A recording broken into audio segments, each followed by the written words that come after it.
Maybe we need some entropy regularization to make it explore a bit more. The other thing we could try is like lowering the learning rate a bit. Because I noticed in before, having the high learning rate made it always do the same thing. Let's try adding some entropy regularization. So entropy regularization is just a way to make it explore a bit. Basically, it's got this fancy name, entropy regularization. So the idea is that so we have a distribution over the actions. So our network, let's just kill this.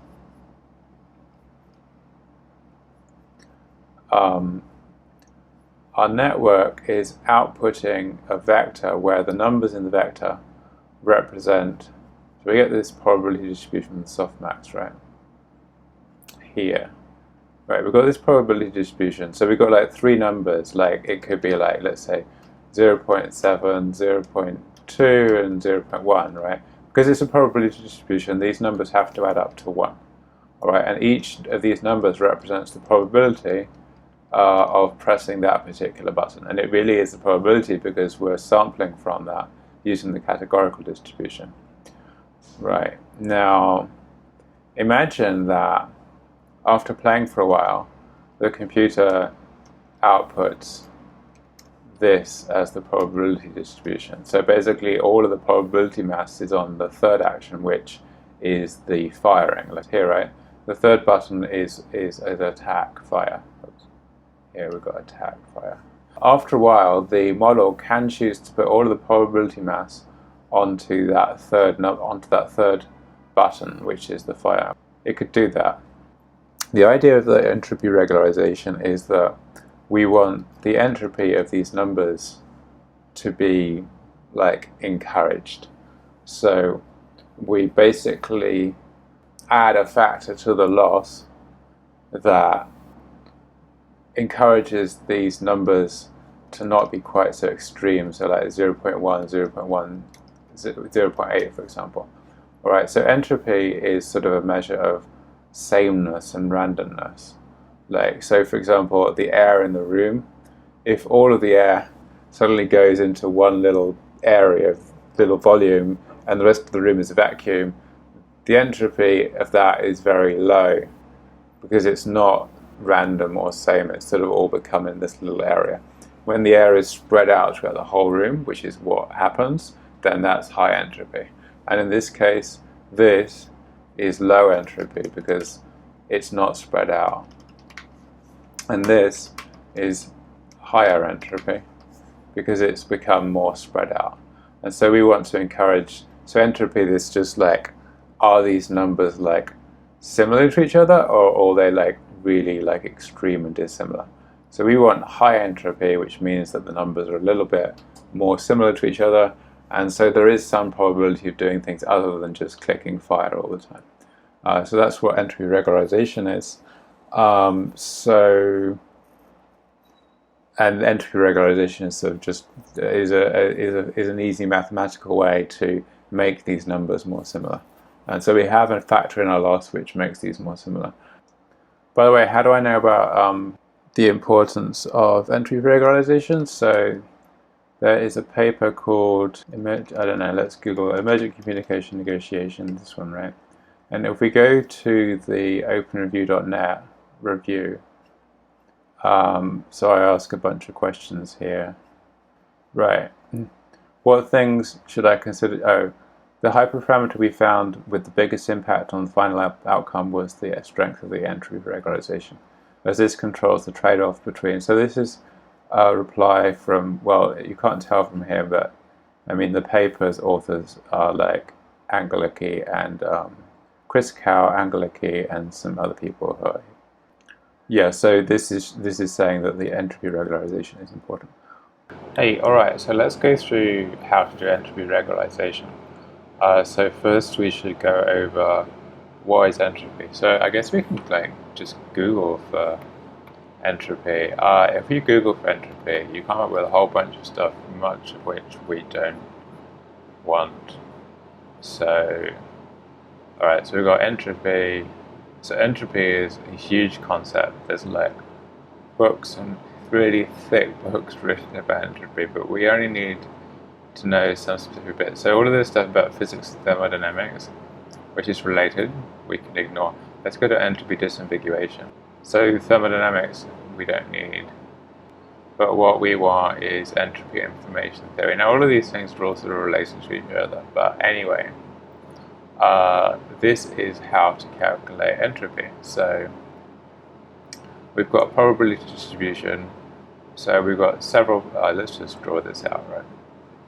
I mean, but, well, just, we for each thing in the probability distribution, we're going to take that probability and multiply it by the log of that probability, and then we're going to sum them and take the negative. So this is going to be like action probs, okay? You know what, we can even add a row to the table, so like this is left, so P left means the probability that the agent is going to click left. P right is the probability the agent will click right, and P fire is the probability that the agent will fire. So these are numbers like, let's say 0.1 and 0.1 and 0.8, let's say. Right, now they're a probability distribution, so they have to add up to 1. So what is a probability distribution? Probability distribution between 0 and 1 inclusive, so they can be 0, they can be 1, have to add up to 1. Alright, this is what a probability distribution is. That's it, like there's nothing else fancy, it's just those two things. The numbers have to be between 0 and 1 and they have to add up to 1. That's it, that's a probability distribution. So is this a probability distribution? Well, the numbers are all between 0 and 1, and if you add them up, 0.8 plus 0.1 plus 0.1, these add up to 1. So this is a probability distribution. Alright, now what we want to do is to calculate the entropy of the probability distribution. Right, and how to do that, so it tells us, so alright, so we've got P left, P right, P right, and if we look in the Wikipedia article, so we take the sum over, so this 1 to the n, this is like, in our case, the number of buttons. Right, so n is the number of buttons in our case, which is 3. So we've got 3 sums, so for each sum we've got the probability of the button multiplied by the log probability of the button. So we're basically going to do, and then this is all like negative, right? So we'll talk about that in a sec. So we've got P left times log P left, right, and that's negative, right, minus P right times log P right minus P fire times log P fire. Right, now it may look weird, I mean it does kind of look weird that we're making this negative, right? But the thing is, this log is also negative. Why is this log negative? Alright, so let's draw some graphs. Let's start up with Jupyter. Alright, so then let's import matplotlib. I don't know if we have matplotlib. The matplotlib inline is just an incantation so that matplotlib works better in Jupyter. Alright, so we've got matplotlib. Let's say we've got, so we're going to plot a graph of from 0 to 1 basically, because all of these probabilities are between 0 and 1 because they are a probability distribution.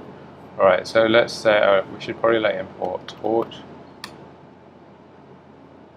Alright, and then so let's say we've got x equal torch.arrange, and then I can't remember the syntax for this. Let's try 0 like 1.01 and 0.01, something like that. What does that look like?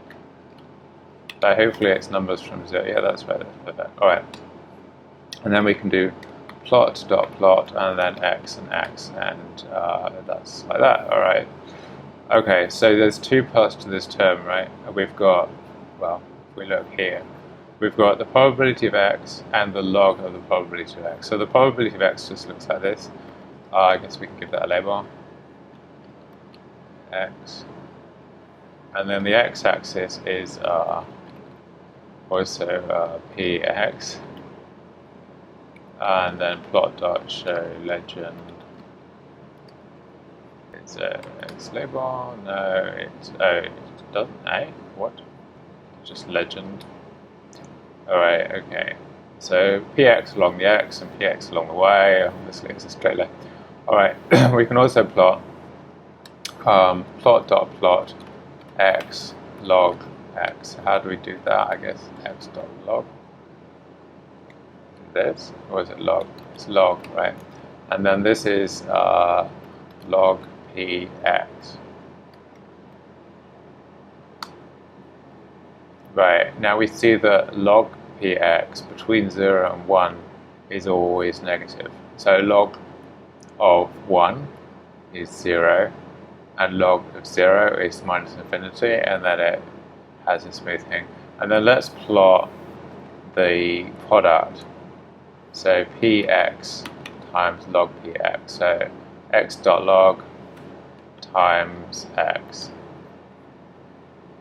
Alright, so this is, wait, let's do the minus, right? Because that's the point that the entropy term is negative, right? Well, I mean it's positive, but right, so it looks like this. Let's plot this on separate axes.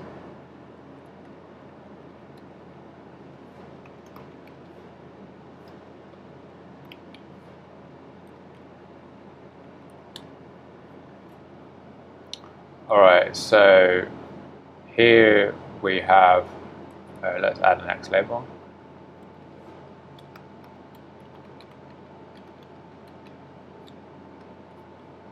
Right, so along the x-axis we've got the probability of x, and then this is the entropy associated with that one probability.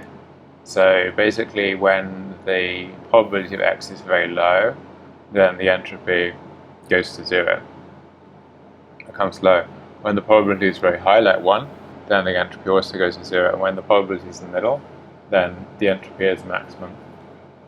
And then the entropy over the entire distribution is the sum of all of these terms, right? So we take the sum of probability of x times log of probability of x, like the sum of minus probability of x times log of probability of x. So we're going to sum this over all of the probabilities. And what that means is, for the entropy to be a maximum, the probabilities have to be as similar as possible to each other. So I guess we could plot a graph for just like two probabilities. So let's imagine we've got two probabilities, like x0 and x1, right? So x0 is just going to be x, right? So x0 equal x, and x1 is going to be 1 minus x. All right, so then the entropy, so often we write entropy as h. I don't know if it's, oh yeah, yeah, h is often the symbol of entropy. I don't know why, it just is. So the entropy of x0 is minus x0 times x0 dot log. And the entropy of x1 is minus x1 times x1 dot log. And then the total entropy is simply the sum of these. Alright, so let's plot all of these things, right? So plot x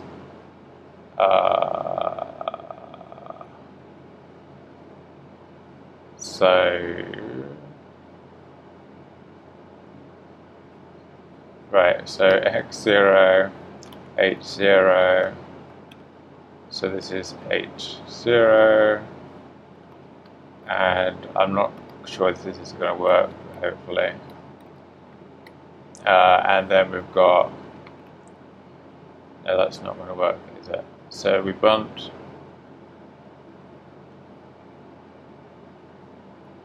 so we're just going to plot, we're going to put x0 along the x-axis, and then x1 is simply 1 minus x0, right?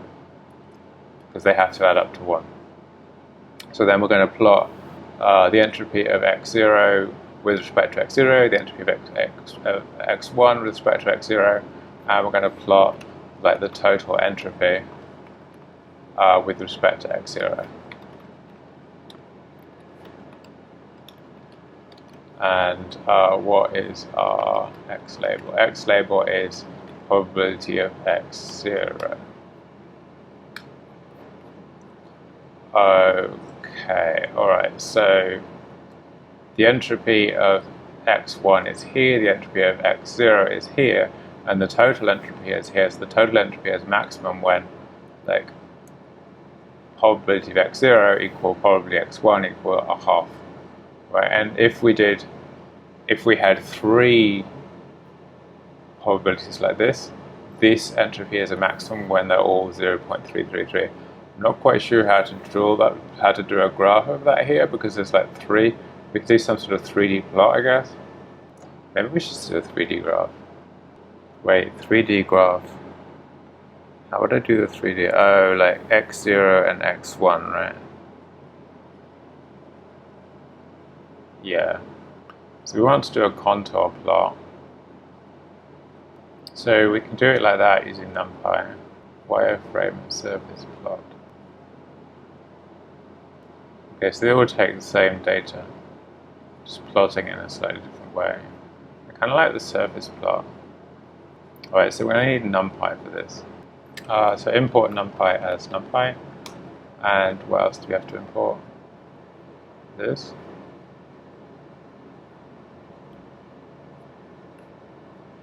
Alright, let's do this in a separate cell actually. Alright, so that import's okay. This. This.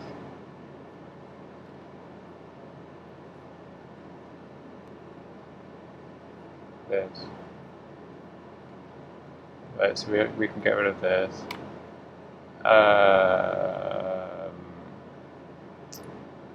Okay, so here we're going to calculate the entropy. So this is going to say x0 is x, x1 is y, and x2 is 1 minus x0 minus x1.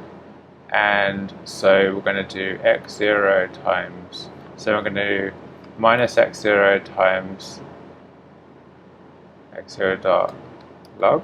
I don't know, let's try that. So here we want to go from 0 to 1, and from 0 to 1, 0.0, 0.0, 0.0, 0.0, let's go in like, I don't know, 0.1 or something.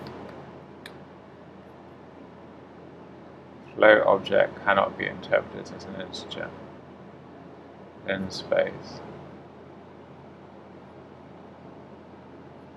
So maybe this should be like, I don't know, like 20 or something like that. Okay, we don't have ln. Do we have log? mp dot log.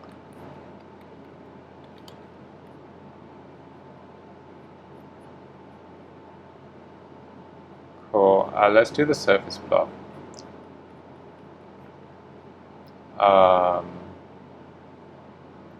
So that's like this.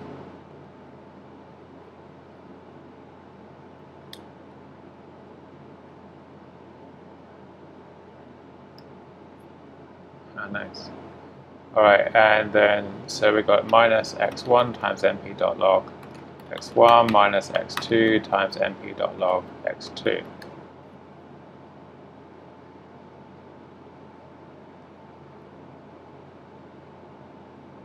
So if we do the matplotlib notebook,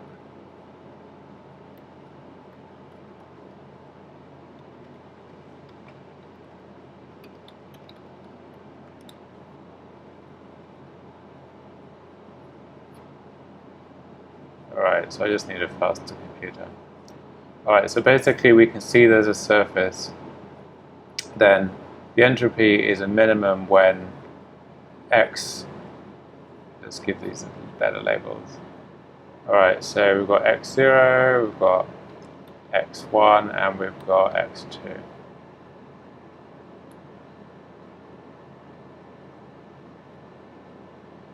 Alright, so when x0 is 1, the entropy is a minimum, because that forces the other two to be 0.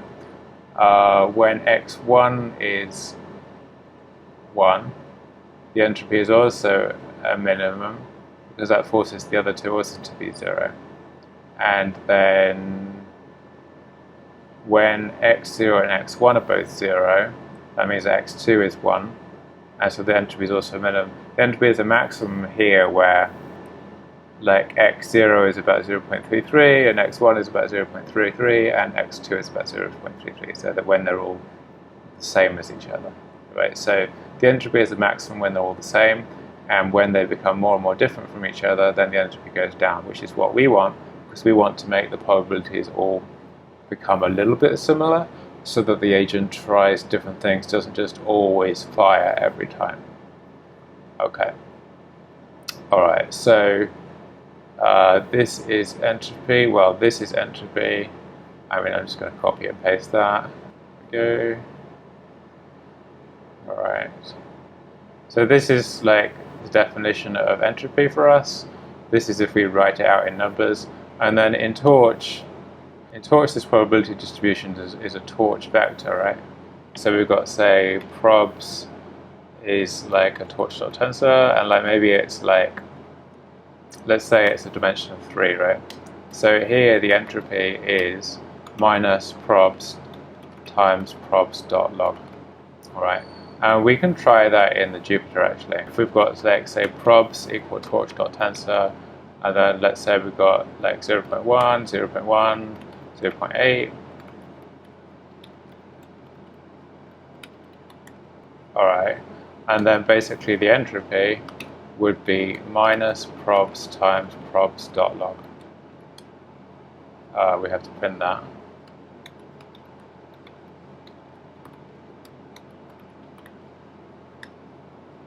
We have to sum these. Right, so here's the entropy.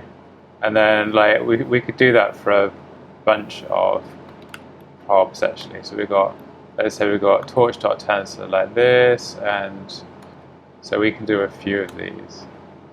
Right, so if we do like, we make them all the same as each other, except for this last one is 1.0. Well, I mean, they're all different. Well, anyway, and then here we're going to make them all the same. So this will have the highest entropy.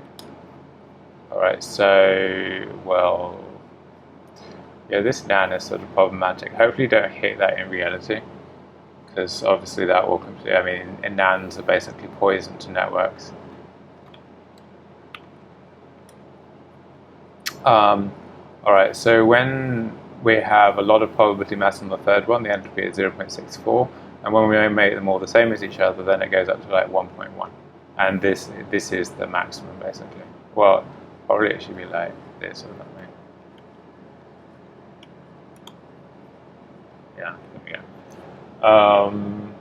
Yeah, so that's it. So that's entropy. So we're basically going to add to our loss. So at the moment our loss is the reinforcement loss, right? And what we're going to do is we're going to add a term to that, which is some entropy regularization term. Like this is just a number, like it's kind of like a learning rate. It's just a number like 0.1 or 0.001 times entropy. So the entreg might be like 0.001 or something like that. Like you just want a little bit of it, just to give it a little kick to just try some different actions that it's otherwise not doing. Right, so that's it. So that's entropy regularization. We just add this term to our loss, and this entropy is simply this. It's minus the probabilities times the log of the probabilities, and then we take the sum of that. Right, so that's it. Cool, alright, see you in the next clip.